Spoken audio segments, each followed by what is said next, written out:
Step I1. The 30A source is acting alone, figure 3.68. From figures 3.68, IIX1, I. Meshes 1 and 2 will form a supermesh. Writing current equation for the supermesh.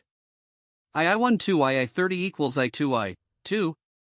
Applying KVL to the outer path of the supermesh. Minus equals. 5140 equals. 54 minus 0. 1 2. 1 2 1.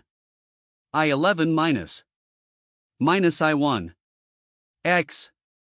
9012, 3. Solving x, 2, and 3, IIX. 1.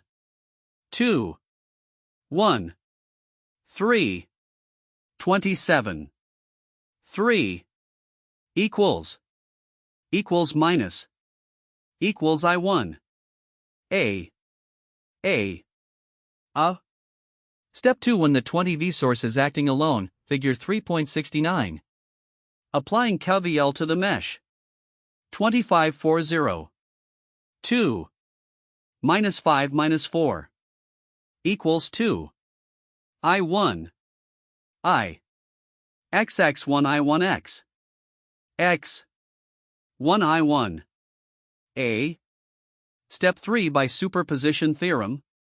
IIXXXII11X plus X3 plus 25 alpha.